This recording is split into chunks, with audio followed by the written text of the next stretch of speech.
కరెక్టే కదా. ప్రొద్దుటూరు పట్టణానికి సంబంధించి తెలుగుదేశం పార్టీకి సంబంధించిన ప్రవీణ్ అనే ఓ అబ్బాయి వైఎస్ఆర్ కాంగ్రెస్ పార్టీకి సంబంధించిన మా పైన చేసే విమర్శలు, 2 రోజులకు ఒకసారి చేసే కామెంట్స్ ఎట్లున్నాయంటే, ప్రొద్దుటూరు పట్టణ ప్రజలకు మనం చందమామ కథల్లో చదివిన బేతాల కథలను చదివింటాం. చందమామ పుస్తకాల్లో చెట్టుపై ఉండే శవాన్ని భుజాన పైన వేసుకొని విక్రమార్కుడు నడకను ప్రారంభించే, భుజం మీదున్న శవం, ఓ రాజా ఈ కథకు సమాధానం చెప్పు, తెలిసి సమాధానం చెప్పకపోతే నీ తల పగులుతుంది, తెలియక చెప్పకపోతే నేను మళ్ళీ తిరిగి చెట్టు ఎక్కుతాను. అంతటా విక్రమార్కుడు నడక ప్రారంభించే, భుజంపైనున్న ఆ శవం ఓ కథ చెప్పడం ఆరంభించే. సమాధానం చెప్పిన తర్వాత తిరిగి మళ్ళా ఆ శవం చెట్టుపైకి చేరింది. మళ్ళీ భుజం మీద వేసుకున్న విక్రమార్కుడు నడక ప్రారంభించినాడు. మళ్ళీ కథ చెప్పడం మొదలుపెట్టింది. మళ్ళీ సమాధానం చెప్పడం జరిగింది. ఇట్లా 100 కథలు. ఇట్లుంది ఆ పిల్లోని ప్రవీణ్ యొక్క తతంగం. రోజు ఒక కథ ఆ పిల్లోడు చెప్పడం, దాన్ని మేము సమాధానం చెప్పడం. ప్రవీణ్ అనే పిల్లోడు చేసిన కామెంట్స్కు నేను చాలాసార్లు సమాధానం చెప్పడం లే. ఎందుకంటే అతను చేసే విమర్శ బేస్లెస్, దానికి పునాదే లేదు. ఇదిగో అమ్మఒడి కార్యక్రమంలో ఈ లోటుపాటు ఉంది, నేను ధర్నా చేస్తాను. ఇదిగో ఈ సంక్షేమ పథకాన్ని జగన్మోహన్ రెడ్డి గారు మీ ప్రభుత్వం ఇస్తుంది, పెన్షను, మా అర్హత ఉండే వాళ్ళు 10 మంది ఉన్నారు, రాలే. రైతు భరోసా 13,500 ఇస్తున్నారు, మీరు 15,000 కావాలా. ఇట్లాంటి ఎక్కడైనా మాట్లాడితే ప్రజలు హర్షిస్తారు. ఎందుకు? ఓ ప్రతిపక్ష పార్టీ మా కోసం ప్రశ్నిస్తుంది, మా అవసరాలను తీర్చడానికి, మాకు రావాల్సినటువంటి సంక్షేమ ఫలాలు ఇప్పించేదానికి ప్రతిపక్షం ప్రయత్నిస్తుందని చెప్పి, ఇచ్చే మాకు 90 ఓట్లు ఉంటే ఇప్పించేదానికి ప్రయత్నం చేసి మీకు 10 ఓట్లు తయారవుతాయి. 10 ఓట్ల దగ్గర మీరు ప్రయత్నం చేస్తే, మేము ఏదన్నా తప్పులు చేసి ఆ తప్పులను మీరు సక్రమంగా ఏలెత్తి చూపి జనం కోసం మీరు పోరాటం చేస్తే 10 కాస్త 51 అవుతుంది. 51 అయితే ఎన్నికల్లో మీరు గెలుస్తారు. ఇది ప్రజాస్వామ్యంలో పద్ధతి. ప్రొద్దుటూరు మున్సిపల్ కమిషనరు ఒక లెక్చరర్, ప్రొద్దుటూరు మున్సిపల్ కమిషనరు ఒక లెక్చరర్ ఉద్యోగరీత్యా. ఒక లెక్చరర్ని తీసుకొచ్చి ప్రొద్దుటూరు మున్సిపల్ కమిషనర్గా చేసి, ఆమెకు సామర్థ్యం లేదు, అనుభవం లేదు మున్సిపల్ కమిషనర్గా, కాబట్టి ప్రొద్దుటూరు పట్టణాన్ని అభివృద్ధి చేయలేదు. ఇవి అన్ఫిట్ ఈ జాబ్కు. చట్టవిరుద్ధంగా ఈమె తీసుకొచ్చి ఇక్కడ పెట్టినారు. ఇది మొదటి అతని విమర్శ. చాలాసార్లు నిన్నటి దినం సాధారణ బదిలీలో ఆమెను బదిలీ చేస్తే ఆమెతో చట్టవిరుద్ధమైన పనులు చేసుకునేదానికి ఆపినారు. ఇది రెండవది. టోటల్గా అతని ఉద్దేశాన్ని, ఆంతర్యాన్ని నేను ఒక మాటలో చెప్పదలుచుకునేది ఏంటంటే, మున్సిపల్ కమిషనరు అనుభవం లేనిది, సామర్థ్యం లేనిది, ఈ డిపార్ట్మెంట్కి సంబంధించినది కాదు, కేవలం ఈమెను చట్టవిరుద్ధమైన పనులు చేయించుకునే దానికి మాత్రమే తీసుకొచ్చి ఇక్కడ పెట్టుకున్నారు. ఆ నేపథ్యంలోనే ఇటువంటి రోడ్లు, ఇటు కథలన్నీ చేస్తున్నారు. గతంలో మేము ఎప్పుడు ఇట్లా చేయలేదు, మేము కరెక్టు, మా పార్టీ సొక్కం. ఇంది ప్రజలారా, ఇతను మా పైన చేసిన విమర్శలు ఈనాటి బేతాల కథల్లో ఇది ఈనాటి కథ. దీనికి ఈ పిల్లోనికైతే సమాధానం చెప్పను నేను. కానీ ఈ పిల్లోడు చేసే విషపూరితమైన విమర్శలు అనేది ఒక 3 లక్షల మంది జనాభాలో ఒక 3,000 మంది ప్రజలైనా నమ్మితే అది మా వ్యక్తిత్వానికి భంగం కదా, పరిపాలనలో మా నిజాయితీకి అదొక అపశృతి కదా అని చెప్పి డెమోక్రసీలో ఒక్క ప్రజ కోసం కూడా నేను నా భేషజాలను వదిలి సవివరంగా వినయంగా వివరణ ఇవ్వాల్సిన బాధ్యత నాపై ఉంది. అందుకే ఆ ప్రజాస్వామ్యానికి బాధ్యునైనటువంటి నేను ఆ 3,000 మంది కోసమైనా సమాధానం చెప్పాలి కాబట్టి సమాధానం చెప్తా ఉన్నా. మొట్టమొదటిది, రాష్ట్ర ప్రభుత్వం యొక్క నిబంధనల ప్రకారము వైఎస్ఆర్ కాంగ్రెస్ పార్టీ ప్రభుత్వం కాదు, 50 ఏళ్ల నుంచి జీవో నెంబర్ 10 అని ఒకటి విడుదల చేసినారు. జీవో నెంబర్ 10, మళ్ళీ తర్వాత దానికి అనుబంధంగా జీవో నెంబర్ 2 అని కూడా ఒకటి విడుదల చేసినారు. ఈ జీవో నెంబర్ 10 అనేది ఏం చెప్తాంది? ప్రజలకు నేను చెప్పేది ఏంటంటే, జీవో అంటే కనుక గవర్నమెంట్ ఆర్డర్, అంటే ఏ పనైనా ఎట్లా చేయాలా ఎట్లుండాలనేది ప్రభుత్వంగా ఒక నిబంధనను ఏర్పాటు చేసి, ఒక సిస్టమ్ని ఏర్పాటు చేసి ఒక ఆర్డర్ జారీ చేస్తుంది. దాని ప్రకారమే మనం నడుచుకోవాలి. జీవో నెంబర్ 10 ఏం చెప్తాంది అంటే, ఈ రాష్ట్రంలో పనిచేసే ఏ ప్రభుత్వ ఉద్యోగులైనా ఏ శాఖలో ఉన్నప్పటికీ కూడా వారి సామర్థ్యాన్ని గుర్తించినటువంటి ప్రభుత్వం వారి యొక్క ఎఫిషియన్సీని ఆధారంగా చేసుకొని ఏ శాఖకైనా డిప్యుటేషన్ మీద పంపుతాము.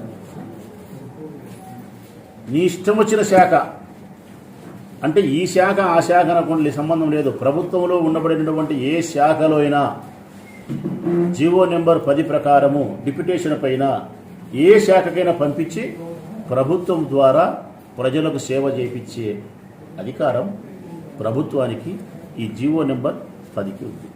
ప్రొద్దుటూరు శాసనసభ్యుడైన రాచమూల శివప్రసాద్ రెడ్డి అనే నా యొక్క అభ్యర్థన మేరకు ఈమెను డిప్యుటేషన్ పైన ప్రొద్దుటూరు మున్సిపల్ కమిషనర్గా వేసినారు. ఇందులో తప్పే ఉంది? రాష్ట్ర ప్రభుత్వం యొక్క నిబంధనలకు లోబడి ఈ ప్రొవిజన్ జీవో 10 ప్రొవిజన్ను పురస్కరించుకొని ప్రభుత్వం ఇక్కడికి డిప్యుటేషన్ పైన వేసినారు. ఆమె పనితీరు మాకు నచ్చకపోతే, ఆమె మా యొక్క అభివృద్ధి కార్యక్రమాలు సక్రమంగా చేయలేకపోతే, అలసత్వాన్ని ప్రదర్శిస్తే, అవినీతిని ప్రదర్శిస్తే, మాకు నచ్చకపోతే ప్రభుత్వానికి మేము తెలియజేస్తాం, మినిస్టర్ గారికి మేము మార్చుకుంటాం. లేదా ఆమె ప్రభుత్వానికి అనుకూలంగా ప్రజలకు అభివృద్ధి చేసే విషయంలో వేగవంతంగా పనులు చేస్తూ ఉన్నప్పుడు 3 ఏళ్ళు ఇక్కడే ఉంటుంది, 3 సంవత్సరాలు ఇక్కడే ఉంటుంది. ఇక ప్రవీణ్కి ఇంకొక విషయం చెప్తాను నేను.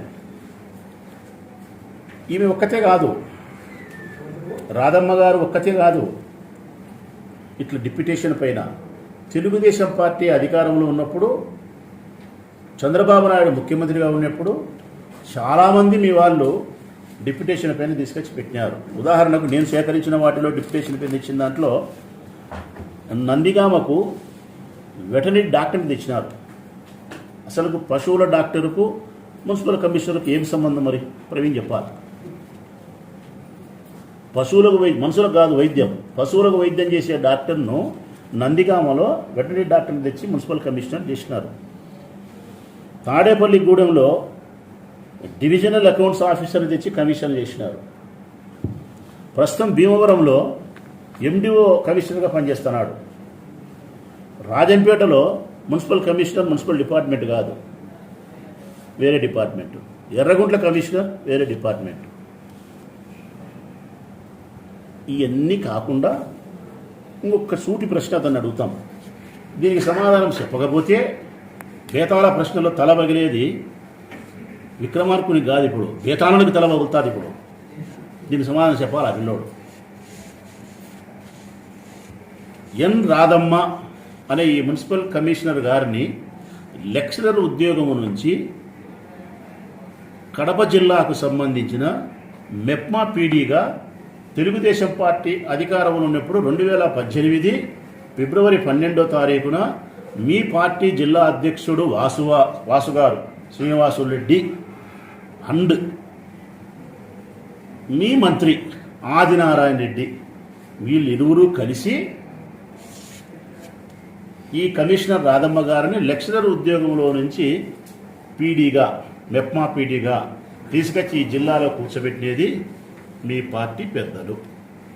మరి దీనికి సమాధానం ఏం చెప్తావు ప్రవీణ్? ఫస్ట్ లెక్చరర్గా పనిచేసే కమిషనర్ మనం తీసుకొచ్చి జిల్లాలో మెప్మా పీడీగా కూర్చోబెట్టింది 2018లో 2019 ఫిబ్రవరి 12 మీ పార్టీ, తెలుగుదేశం పార్టీ. ఆమెను లెక్చరర్ దగ్గర నుంచి ఆ ఎఫిషియన్సీ ఉంది, ఆ సామర్థ్యం ఉంది. ఈ ఉద్యోగానికి మెప్మా పీడీగా జిల్లా అధికారిగా, జిల్లా మొత్తం సంబంధించిన మెప్మాకు అధికారి ఆమె. ఆ రోజు ప్రాజెక్ట్ డైరెక్టర్, జిల్లా అధికారి. ఆమెకు ఆ ఎఫిషియన్సీ ఉందని చెప్పి మీరు నమ్మి తీసుకొచ్చి పెట్టినారు.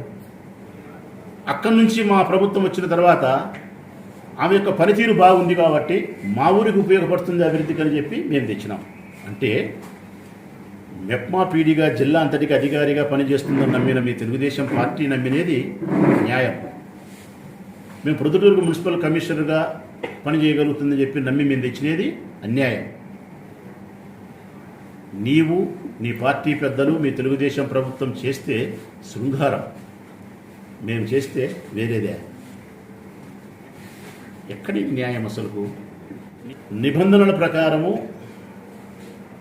రోడ్డు వేయలే, నిబంధనల ప్రకారము రోడ్డు వేయలే. రోడ్డు వేసినారు, మళ్ళీ తర్వాత టెండర్ పిలిచినారని చెప్తున్నారు. దీని మీద ఫిర్యాదు చేస్తా అని చెప్తున్నారు. దీనికి నేను చెప్పొచ్చేది ఏంటంటే, గవర్నర్కి ఫిర్యాదు చేస్తా, విజిలెన్స్ ఎన్ఫోర్స్మెంట్కి ఫిర్యాదు చేస్తా, ఏసీబీకి ఫిర్యాదు చేస్తా, ముఖ్యమంత్రికి ఫిర్యాదు చేస్తా, నేను ఆర్జేడీకి ఫిర్యాదు చేస్తా, ప్రిన్సిపల్ సెక్రటరీకి ఫిర్యాదు చేస్తా, రోడ్డు మీద కూర్చుంటా. ఒకటే ప్రవీణ్, మురిగే కుక్క కరవదు, కరిసే కుక్క మొరగదు. ఇది నేను చెప్పలే, పెద్దలు చెప్పిన సామెత. నువ్వు ఏమైతే చెయ్యాలనుకుంటున్నావో అది చెయ్యి. నేను ఇది చేస్తా, అది చేస్తా, అది పొడుస్తా, ఇది పొడుస్తా, వేస్ట్. దానివల్ల చట్టవిరుద్ధంగా మున్సిపల్ సిబ్బంది ఏమి వ్యవహరించినా నువ్వు ఫిర్యాదు చేయాల్సిన అధికారులకు ఫిర్యాదు చేస్తే దాని మీద జరగాల్సిన ఎంక్వైరీ జరిగినప్పుడు సంబంధించిన మున్సిపల్ శాఖ అధికారులు వాళ్ళ దగ్గర రికార్డునన్నీ చూపించి తప్పు చేసినారో చేయలేదో నిరూపణ చేసుకుంటారు. దానికింత రామాయణం అవసరం లేదు. కమిషనర్ను ఆపినారు, అవినీతి పనులు చేసుకునే దానికోసం ఆపినారు. ప్రొద్దుటూరు పట్టణ ప్రజలందరికీ చెప్పాలని ఈ ప్రెస్ మీట్, నీకు చెప్పాలని కూడా కాదు. మున్సిపల్ కమిషనర్ గారిని ఇక్కడికి తీసుకురావడానికి కారణం ప్రొద్దుటూరు నియోజకవర్గానికి సంబంధించిన మేజర్ పార్ట్ ప్రొద్దుటూరు పురపాలక సంఘం. ఆ నియోజకవర్గానికి అభివృద్ధి చేయగలుగుతారు మున్సిపాలిటీని.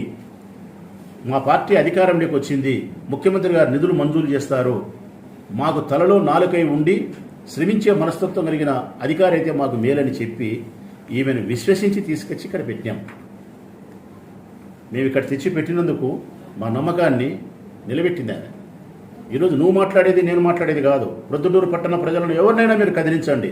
మున్సిపల్ కమిషనర్ పని చేస్తుందా చేయలేదా, శ్రమించే మనస్తత్వం ఉందా లేదా, ఈ వచ్చిన తర్వాత రోడ్లు కానీ, కాలువలు కానీ, ప్రభుత్వ సంక్షేమ పథకాలు కానీ, కరోనా సందర్భంలో కానీ పని చేసిందా లేదా అని మీరు అడగండి. ఏ ఒక్క ప్రజైనా మున్సిపల్ కమిషనర్ సక్రమంగా పని చేయలేదు, మాకు వద్దు అని అంటే 24 గంటల్లో మార్పిస్తా. మీరు చెబితేనో కుట్రపూరితంగా ఏమన్నా ట్రాన్స్ఫర్ చేయాలని ప్రయత్నం చేస్తే తల కిందికి కాలు పైకి పెట్టి తపస్సు చేసినా కూడా ఇక్కడి నుంచి ఆమె పోదు. ప్రజలు ఒక్కరు చెప్పినా కూడా 24 గంటల్లో మార్పిస్తా. కారణం ప్రజల యొక్క మాట, ప్రజల యొక్క అభిప్రాయం నాకు శిరోధార్యం. ఇప్పుడు నిలిపినాక నువ్వేమంటున్నావు? అవినీతి పనులు చేయించుకునేదానికి స్పష్టంగా చెప్తా ఉన్నా. మున్సిపల్ కమిషనర్ రాధమ్మ గారిని నిలపడానికి కారణం అవినీతి పనులు చేయించుకునే దానికోసం కాదు, అభివృద్ధి పనులు ప్రజలకు అందించడం కోసం. రేపు అయినా ఆమె సక్రమంగా పనిచేసేటప్పుడు, ప్రజలందరి హృదయాలలో మంచి కమిషనర్గా ఆమె ఉన్నప్పుడు మేమెందుకు ట్రాన్స్ఫర్ చేయాలా? చెయ్యం. ఇక ప్రొద్దుటూరు మున్సిపల్ అవినీతిపైన ఆరోపణ అన్నావు, సంబంధించిన అధికారులకు ఎవరికైనా ఆరోపణ చేయి.